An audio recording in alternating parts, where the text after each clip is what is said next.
Clarissa siempre decía que Lady Bruton no le tenía simpatía. Y ciertamente, Lady Bruton tenía fama de interesarse más por la política que por la gente, de hablar como un hombre, de haber intervenido en cierta notoria intriga de los años 80 que ahora comenzaba a ser referida en memorias. Ciertamente, en su salón se abría una salita, y en esta salita había una mesa, y sobre la mesa una fotografía del general Sir Talbot Moore, ahora fallecido, que allí había escrito un atardecer de los 80 en presencia de Lady Bruton, con su conocimiento, quizá por su consejo, un telegrama ordenando a las tropas británicas que avanzaran en una histórica ocasión. La historia decía que Lady Bruton conservaba aún la pluma. Y cuando decía con su acento negligente, como está Clarissa, los maridos tenían dificultades en convencer a sus esposas, e incluso por fieles que fueran, lo ponían ellos mismos secretamente en duda, del interés que Lady Bruton sentía por unas mujeres que a menudo obstaculizaban la carrera del marido, le impedían aceptar cargos en el extranjero y tenían que ser llevadas junto al mar en plena temporada social para que se recuperaran de la gripe. Sin embargo, las mujeres sabían con certeza que su pregunta ¿cómo está Clarissa?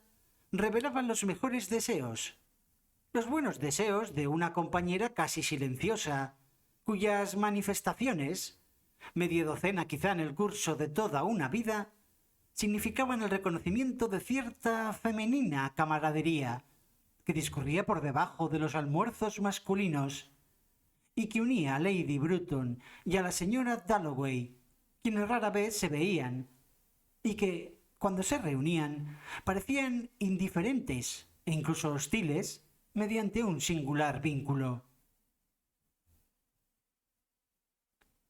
Esta mañana he coincidido con Clarissa en el parque, dijo Hugh Whitbread. Lo dijo metiendo el tenedor en el plato, ansioso de hacer este pequeño alarde, ya que le bastaba con ir a Londres para coincidir con todo el mundo inmediatamente. Pero lo dijo con codicia. Era uno de los hombres más codiciosos que había conocido en su vida, pensó Minley Bruce, quien observaba a los hombres con implacable rectitud, y era capaz de eterna devoción, en particular a individuos de su propio sexo, siendo angulosa, seca, torcida y totalmente carente de encanto femenino. Acordándose bruscamente de ello, Lady Bruton dijo: ¿Sabéis quién está en Londres? Nuestro viejo amigo Peter Walsh. Todos sonrieron. Peter Walsh. Y el señor Dalloway se ha alegrado sinceramente, pensó Millie Bruce. Y el señor Whitbread solo piensa en el pollo. Peter Walsh. Los tres, Lady Bruton, Hugh Whitbread y Richard Dalloway, recordaron lo mismo. Cuán apasionadamente enamorado había estado Peter. Había sido rechazado. Se fue a la India. Se había armado un lío con su vida. Y Richard Dalloway sentía una gran simpatía hacia su querido y viejo amigo. Esto fue lo que vio Millie Bruce. Vio una profundidad en los ojos castaños del señor Dalloway. Le vio dudar, meditar, lo cual interesó a Millie Bruce, ya que el señor Dalloway siempre le interesaba, y se preguntó qué estaría pensando de Peter Walsh. Que Peter Walsh había estado enamorado de Clarissa, que después del almuerzo iría directamente a casa para ver a Clarissa, que le diría lisa y llanamente que la amaba. Sí, esto le diría. Una vez, a Millie Bruce poco le faltó para enamorarse de estos silencios, y el señor Dalloway siempre fue hombre digno de la mayor confianza. Todo un caballero, además. Ahora, a los 40 suyos, bastaba con que Lady Bruton efectuara un movimiento afirmativo con la cabeza o se volviera súbitamente un poco para que Milly Bruce viera el signo, por muy sumida que estuvieran estas reflexiones de su independiente espíritu, de su alma sin corromper, a la que la vida no podía engañar, porque la vida no la había dotado de rasgo alguno que tuviera el más leve valor. Ni un rizo, sonrisa, labio, mejilla o nariz. Nada de nada. Lady Bruton solo tenía que mover la cabeza y Perkins recibía instrucciones de disponerse a traer el café. Sí, Peter Walsh ha regresado, dijo de nuevo Lady Bruton. Era vagamente halagador para todos ellos. Había regresado apaleado, sin éxito, a sus seguras playas. Pero ayudarle, reflexionaron, era imposible. Había cierto fallo en su carácter. Hugh Whitbread dijo que, desde luego, siempre que había la posibilidad de mencionar el nombre de Peter Walsh a fulano de tal. Arrugó la frente lúgubremente, consecuente al pensar en las cartas que escribía a los jefes de oficinas gubernamentales acerca de mi viejo amigo Peter Walsh y demás. Pero a nada conduciría a nada permanente debido al carácter del propio Peter Walsh. «Tiene problemas a causa de una mujer», dijo Lady Bruton. Todos habían intuido que esto era lo que había en el fondo del asunto.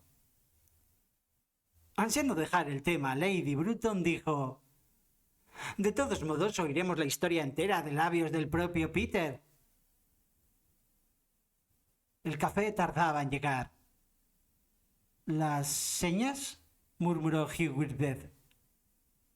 E inmediatamente se produjeron ondas en la gris marea de servicio que rodeaba a Lady Bruton, día tras día, recogiendo, interceptando, envolviendo a Lady Bruton en un fino tejido que evitaba colisiones, mitigaba interrupciones y se extendía por toda la casa de Brook Street, formando una fina red que atrapaba todas las cosas y que eran recogidas con exactitud instantáneamente por el cano Perkins, que llevaba 30 años al servicio de Lady Bruton y que ahora escribió las señas. Se las entregó el señor Whitbread, que extrajo la cartera, alzó las cejas y poniéndolas entre documentos de la más alta importancia, dijo que encargaría a Evelyn que invitara a Peter Walsh a almorzar. Para traer el café esperaban que el señor Whitbread terminara. Hugh era muy lento, pensó Lady Bruton. Estaba engordando, advirtió. Richard siempre se mantenía en perfecto estado. Lady Bruton se estaba impacientando. Todo su ser se revelaba positiva, innegable y dominantemente contra esta innecesaria demora. Peter Walsh y sus cosas, del tema que atraía su atención. Y no sólo su atención, sino aquella fibra que era el eje de su alma, aquella parte esencial de su personalidad, sin la cual Millicent Bruton no hubiera sido Millicent Bruton. Aquel proyecto de organizar la emigración de jóvenes de ambos sexos, hijos de familias respetables, y asentarlos con buenas posibilidades de prosperar en el Canadá. Exageraba. Quizá había perdido su sentido de la proporción. Para lo demás, la emigración no era el remedio evidente, el concepto sublime. No era para los demás, para Hugh, para Richard, y ni siquiera para la fiel señorita Bruce, la liberación del fuerte egotismo que una mujer fuerte y marcial, bien alimentada, de buena familia, de impulsos directos, de rectos sentimientos y poca capacidad de introspección, siente alzarse dentro de sí, cuando la juventud ha desaparecido y debe proyectar hacia alguna finalidad, sea la emigración, sea la emancipación. Pero sea lo que fuere, esta finalidad, a cuyo alrededor la esencia de su alma se derrama a diario, deviene inevitablemente prismática, lustrosa, mitad espejo, mitad piedra preciosa. Ahora cuidadosamente oculta, no sea que la gente se burle de ella. Ahora orgullosamente expuesta. En resumen, la emigración se había transformado en gran parte en Lady Bruton.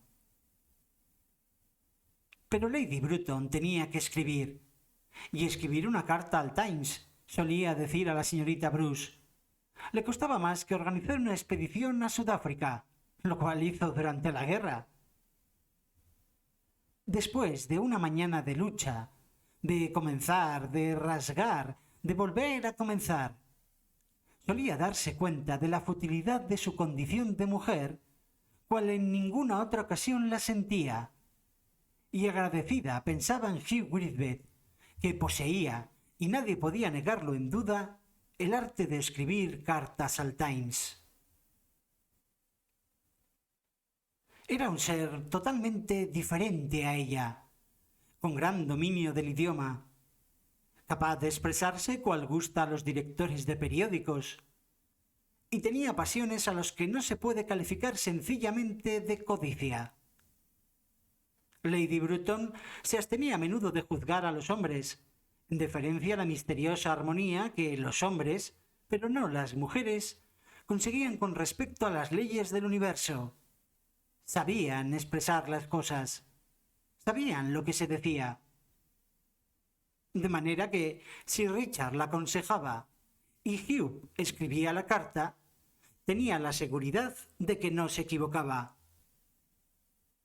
Así pues, dejó que Hugh comiera el soufflé. Le preguntó por la pobre Evelyn. Esperó a que los dos estuvieran fumando y entonces dijo: «Milly, ¿quiere ir a buscar los papeles?» Y la señorita Bruce salió y regresó. Dejó los papeles sobre la mesa y Hugh sacó la estilográfica, su estilográfica de plata, que le había prestado servicios durante 20 años, dijo, mientras desenroscaba el capuchón. Se hallaba aún en perfecto estado. La había mostrado a los fabricantes. Y no había razón alguna, dijeron, que indujera a creer que la pluma se estropearía algún día. Todo lo cual, en cierto modo, honraba a Hugh. Y honraba los sentimientos que la pluma expresaba. Este era el sentir de Richard Dalloway. Mientras Hugh comenzaba a escribir cuidadosamente letras mayúsculas dentro de un círculo o en el margen, con lo cual estableció en forma maravillosa orden y sensatez en el desbarajuste de Lady Bruton, dándole una gramática tal que el director del Times, pensó Lady Bruton, al ver la maravillosa transformación, forzosamente tenía que respetar. Hugh era lento. Hugh era pertinaz. Richard dijo que era preciso correr riesgos. Hugh propuso modificaciones en deferencia a los sentimientos de la gente que, dijo con un intencionado retintín cuando Richard se rió, debían tenerse en cuenta. Y leyó en voz alta: «En consecuencia opinamos que ha llegado el momento oportuno. La superflua juventud de nuestra población en constante crecimiento, lo que debemos a los muertos». Richard consideró no eran más que palabras vacías, aunque desde luego inofensivas.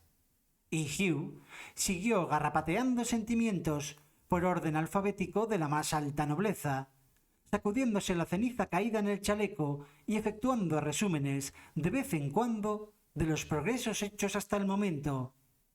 Y por fin leyó el borrador de una carta que Lady Bruton tuvo la certeza de que era una obra maestra. ¿Cómo era posible que sus ideas sonaran así?